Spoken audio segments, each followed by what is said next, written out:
Hello, everyone, and welcome back to the Blockchain Education Network podcast. We are here today with Stefan Roost. I'm glad to be back. I did an interview with you guys as the CEO of Bitcoin.com back, I think it was like 2 or 3 years ago or something. OG. Yeah. Bitcoin.com. Yeah. That's crazy. I mean, I know Antonio he's got millions and millions of these shirts like lying around, and he's a big fan. So I mean, it's great to have you back on the podcast. So today we're just going to go through a little about your history, what brought you here, what you're working on now, and then where you're going moving forward. I guess with that, would love to just get a quick background of really how you got into space initially, what you've built so far, just really how you got to where you're at. Yeah, look, I love emerging technologies or new things. I got into mobile really early on, and I was very fortunate to have, in my first startup, been very successful, and then joined Sun Microsystem that were looking to take virtual machines or Java virtual machine onto the mobile environment. So I was part of a team of 6 that grew that business from nothing to roughly a 2 billion revenue stream for Sun Microsystems. Wow. Licensing virtual machines to handset manufacturers and mobile phone operators.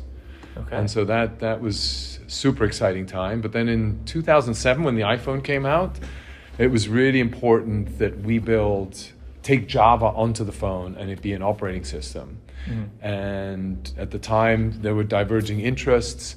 A financial crisis had just broken out, 2008. And so I decided to leave and go down a different path. And then stuck with the mobile, worked with developers, and built out a developer agency helping other handset manufacturers compete against Apple by acquiring developers to build applications on top of their phones. Wow. And so I was known Awesome. as one of the guys. And so I worked with Motorola, with Android, with Qualcomm, with Intel, BlackBerry, Sony, Ericsson, etc., Juniper Networks, helping them acquire developers. Mm-hmm. And what I love about developers is they are always at the cutting edge. They're always identifying new technologies, working with new tool sets, and building applications with those tool sets and those platforms. Yeah. And so in 2012, one of the developers asked to be paid in Bitcoin. What the fuck is Bitcoin? Excuse my language. And so, then that's how I got into Bitcoin in 2012. It was $5, bought it on eBay. You figure, how the heck are we going to pay this guy? Well, I paid him with PayPal, right? So I did an email, via PayPal, sent him. Yeah, and then so that worked really well. And how much Bitcoin did he get on that transaction? Was it a lot? No, it was free. Oh, okay. That's what really got me into it. Yeah. It was a free transaction, basically one-on-one, and it was instantaneously. I got it right away. Exactly. And that gratification was just immense. I didn't think much of it at the time, to be honest. It took another 6 months before I talked to that same developer again. Okay, you're going to pay me now in Bitcoin?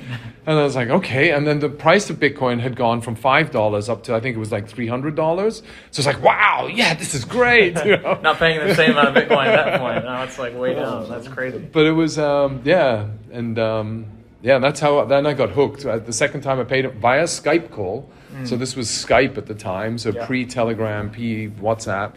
And on Skype, I had sent him via webcam live, the money, no fees, and instantaneously. So again, super gratifying, right? It's just like, wow, this is unbelievable. And you wanted to cash a check with the bank, it cost you $700, had a piece of paper, had to go line up in the bank, you had to do it in person, you couldn't send them in. Mm-hmm. And so there's no brainer, right? And so, that got me hooked. And then I was all sold on the whole Bitcoin parody from then on in. Only when the gas fees started creeping up around 2017, 2016, 2017, they started going up and it started getting slow. Mm-hmm. That's then when sort of the Bitcoin Cash fork happened. Yeah. And at that time I met Roger, and then I became CEO of Bitcoin.com. That is exciting. Nice. Yeah, that's an amazing role. How did that sort of play out for you? What sort of things did you, I guess, learn, and what was like the best, I guess, part about being that role of such a massive new innovative company? I mean, it was extremely exciting, right? So what I thrive on is the dynamism, right? And in a way, hopium, right? Hopium, that we can break away from the legacy systems that have been put in place dating back to 1950 or something, pre-computers. Yeah. We're still operating and governing based on those times, whereas today everything's new and there's been none of that refresh has come to the systems that are being used to govern and protect and to look after and a society. And so I love that. I thought the internet was going to do that. It did that to a certain extent, but then it just got gazumped in some way and is now living in its own paradigm. You've got the mobile, which has empowered a lot of us and created a lot of crowd connectivity. Massive shift again, right? And I think crypto is the final step where all of a sudden we have a computer in our hands and now we've got the funding and the money in our hands that anybody can join in on a project if they like it, and they can leave tomorrow if they don't like it anymore, which is beautiful. Go do whatever they want. Go do whatever they want. A lot of freedom coming around. Yeah. But there is also a lot of there's also some backlash associated with that, right? You're exposed a lot more. There's a more risk associated with it. You could be scammed a lot more. So there are still those possibilities. But if you're willing to do your research, there's very little downside.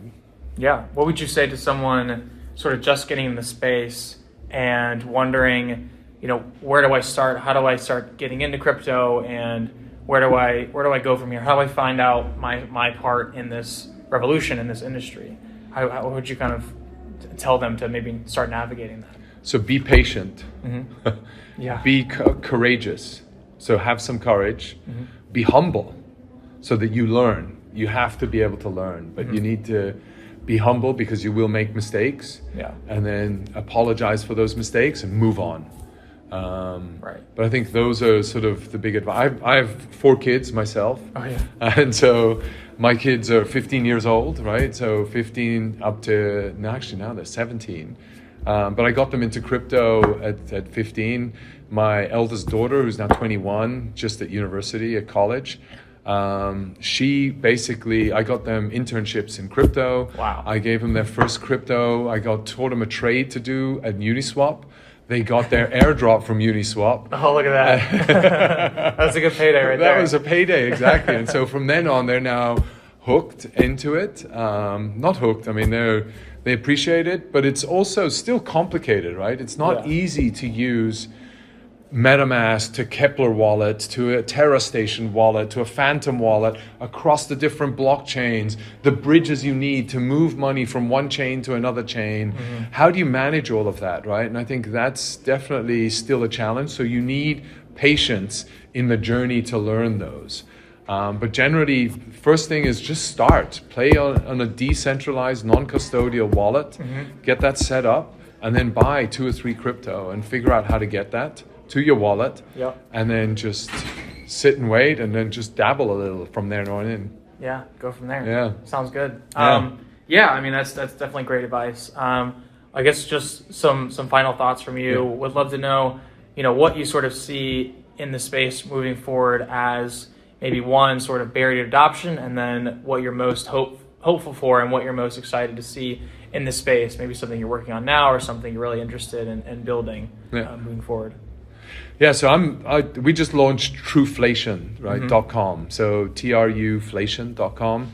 And the reason why we did that is, again, further to the point I made earlier, is that the inflation reporting system that we are using today is built on old economists that have grown up from the 1950s using models, studied those models, and reviving and working with the same tools that they've been using back in 1950.